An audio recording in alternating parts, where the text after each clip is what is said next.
And with this, I want to move into what are the sources for tolerance and dialogue in his writings, from where he gets the concepts of tolerance and dialogue. And of course, he got these concepts from Islam. Gülen cites the Quran to support his argument that forgiveness is crucial for the practice of tolerance.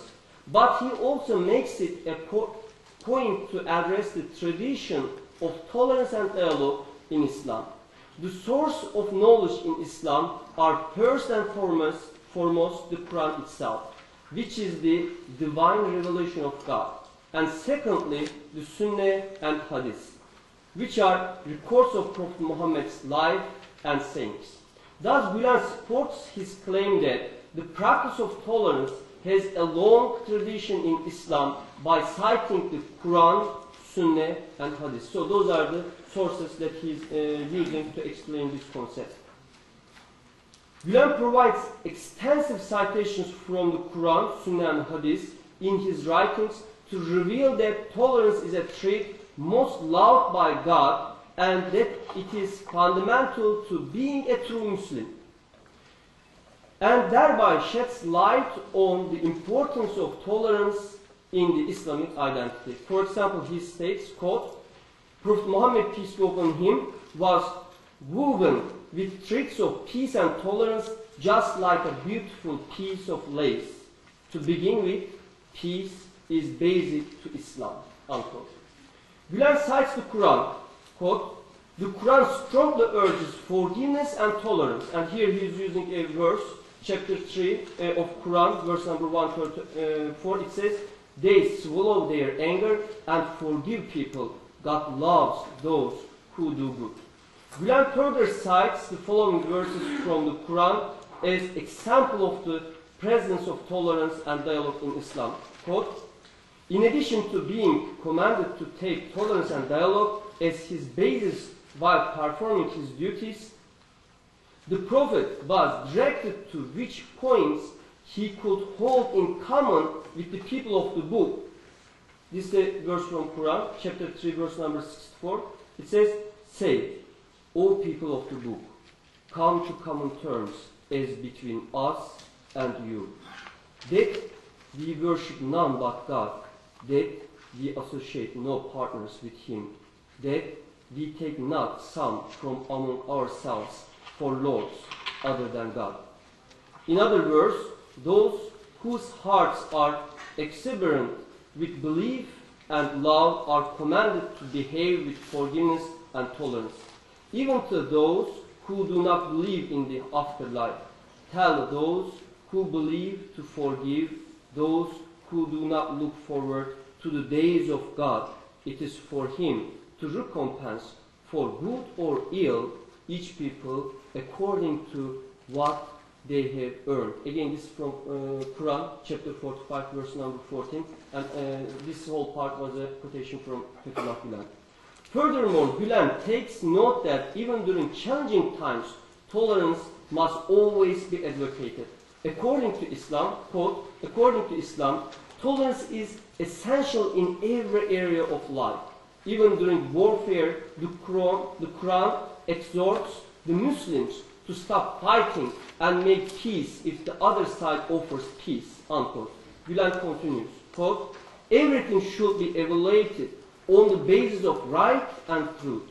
From the very beginning of Islam, the believers endured all hardships and tried to maintain their relations with others within the framework of tolerance and dialogue, unquote.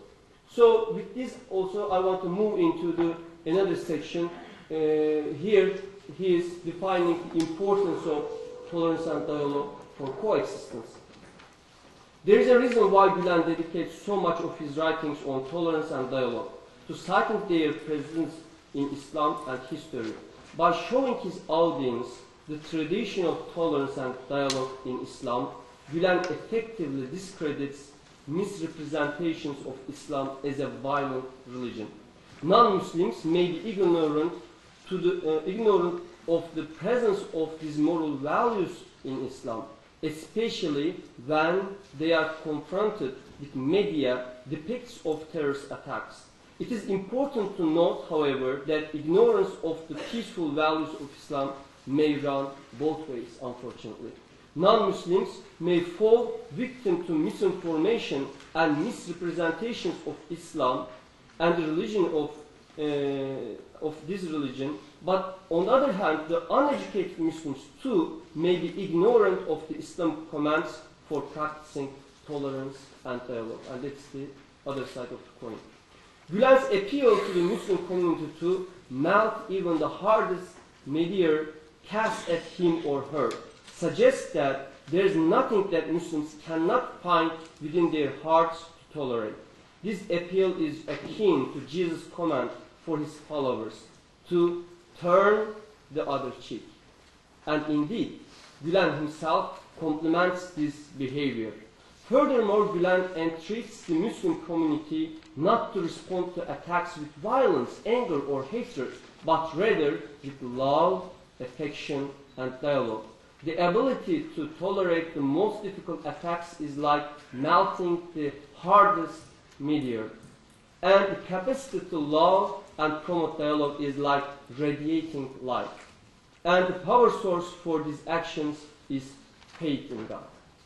Gülen criticized those who misrepresent Islam in their advocacy of intolerance or violence. In contrast, Gülen states that they are not understanding Islam and misrepresenting its teachings by focusing only on some parts of it.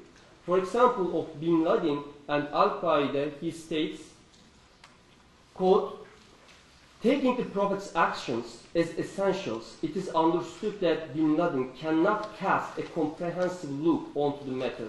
He is taking as reference only some sections.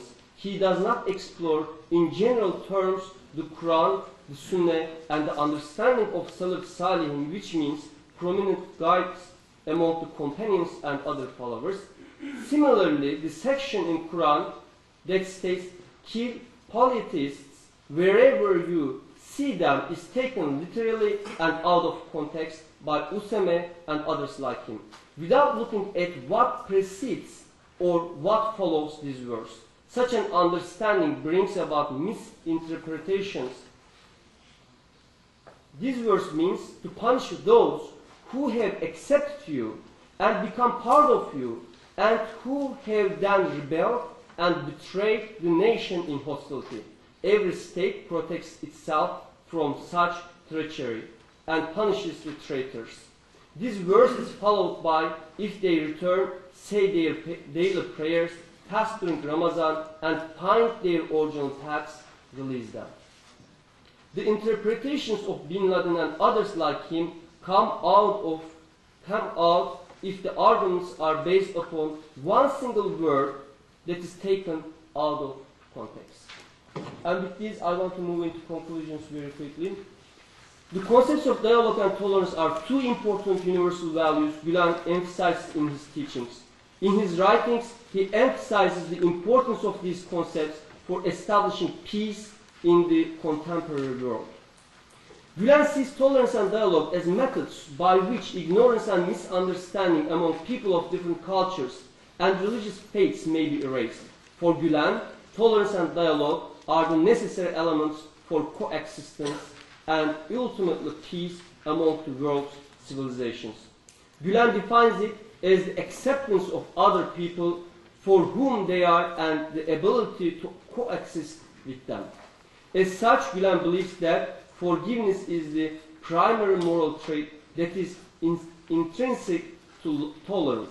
Without the ability to forgive, tolerance cannot fully blossom within a person's soul. Gülen defines dialogue as an inherently social activity between at least two people. In his discussion, Gülen cites the Quran and Sunnah and shows his audience that the practice of tolerance and dialogue has precedence in Islam. Thank you very much.